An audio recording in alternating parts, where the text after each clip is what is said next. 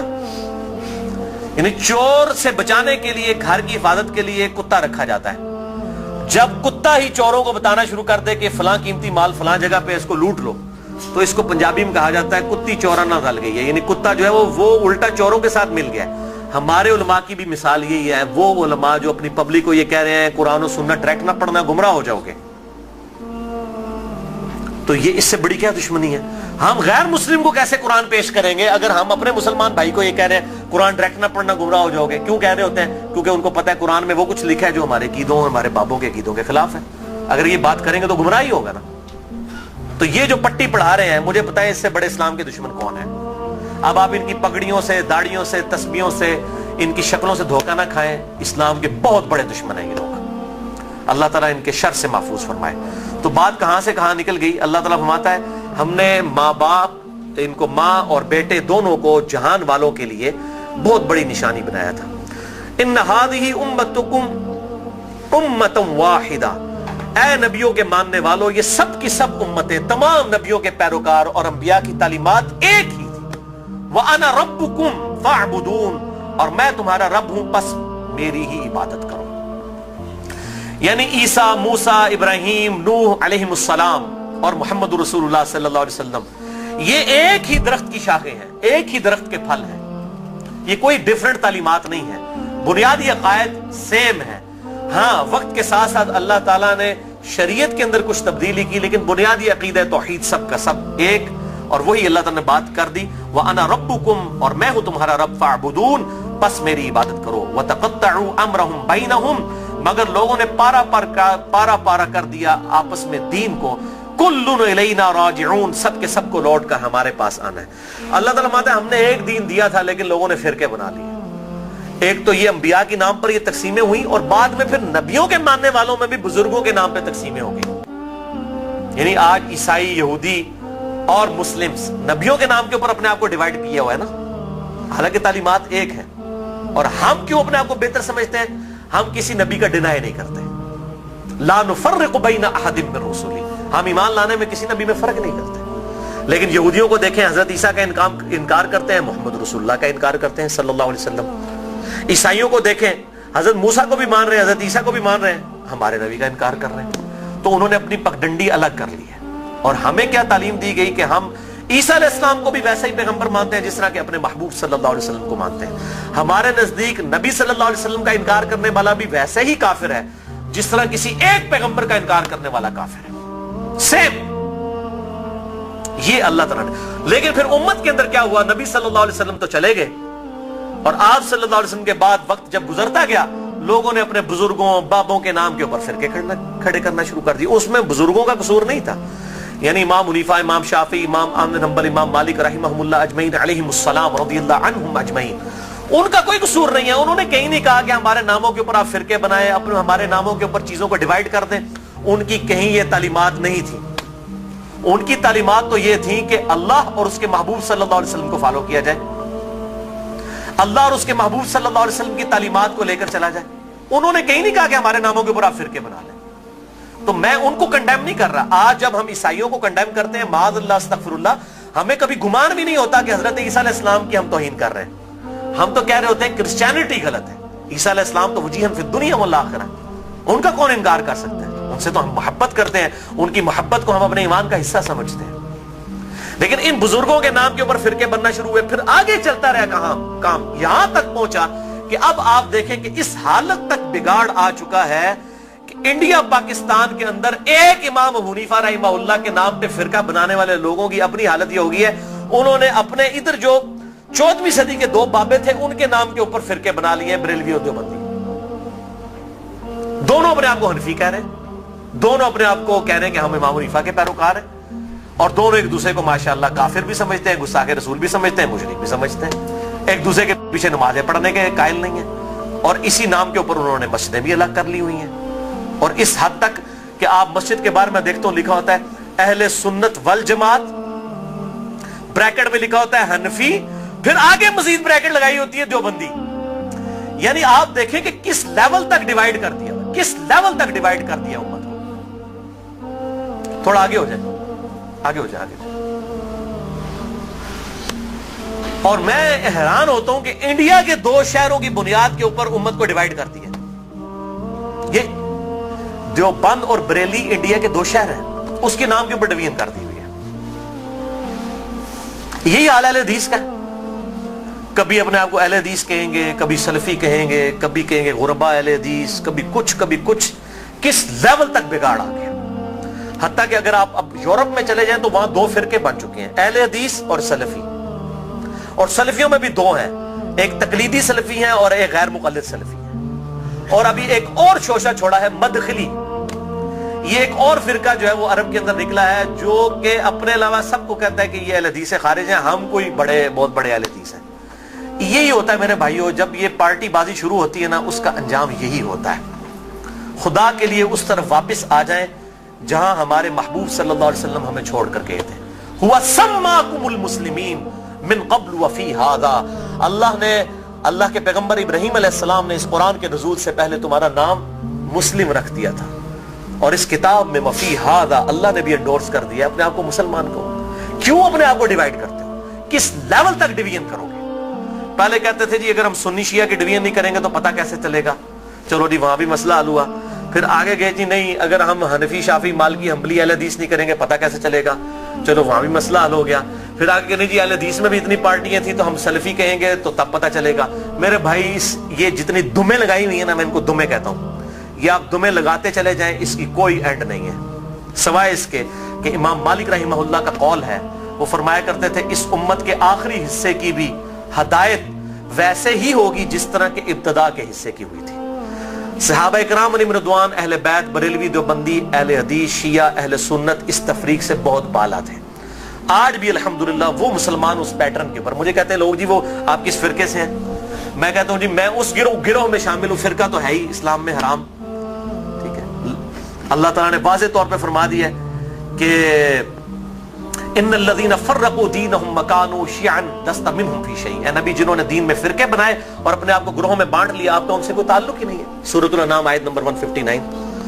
اس طریقے سورہ آل عمران کے اندر ہے واعتصموا بحبل اللہ جميعا ولا تفرقوا. اللہ کی رسی یعنی قرآن کو، صحیح مسلم میں آتا ہے غدیر خم کی حدیث میں کہ یہ قرآن ہے اللہ کی رسی، اس کو مضبوطی سے پکڑ لو، فرقوں میں مت بٹو. پھر پوچھ رہے ہوتے ہیں فرقہ کون سا ہے، تو میں پھر آخر میں تنگ آ کے کہتا ہوں میرے بھائی میرا وہی گروہ ہے جو صحابہ کرام کا تھا. اگر صحابہ بریلوی تھے تو میں بریلوی ہوں، اگر صحابہ دیوبندی تھے تو میں دیوبندی ہوں، اگر صحابہ اہل حدیث تھے تو میں اہل حدیث ہوں، اگر وہ شیعہ تھے تو میں شیعہ ہوں. وہ کہتے ہیں نہیں جی صحابہ تے مسلمان ہی سن، لیکن ہون لوڑ پیندی ہے. تو میں کہتا ہوں میرے بھائی آج ضرورت کس طرح پڑ رہی ہے؟ اگر آج ضرورت پڑ رہی ہے تو نبی صلی اللہ علیہ وسلم کا کام تھا یہ امت کو بتا کے جاتے کہ میرے بعد یہ ہوگا تو جو اس فرقے کا نام ہوگا وہ صحیح ہوگا. بتائیں، صرف ایک بات آپ نے فرمائی، الجماعہ کو پکڑ لینا، امت کی مین سٹریم کو. اور میں آپ کو بتاؤں امت کی مین سٹریم جو ہے نا، عام مسلمان، وہ فرقہ واریت سے بالکل لا تعلق ہو چکا ہے. اور خصوصاً ابھی جو نیو مسلم ہے وہ اپنے آپ کو مسلمان محسوس کرنے میں ہی فخر محسوس کرتے ہیں الحمدللہ. تو اللہ تعالی ہمیں توحید پر بھی کاربند رکھے اور توہین رسالت سے بھی بچائے. نبی صلی اللہ علیہ وسلم کی سچی عقیدت نصیب فرمائے. اپنی موت سے پہلے اپنی قبر و آخرت کی تیاری کرنے کی توفیق عطا فرمائے. سبحانک اللہم و بحمدک اشہد ان لا الہ الا انت استغفرک و اتوب الیک وما علینا الا البلاغ المبین.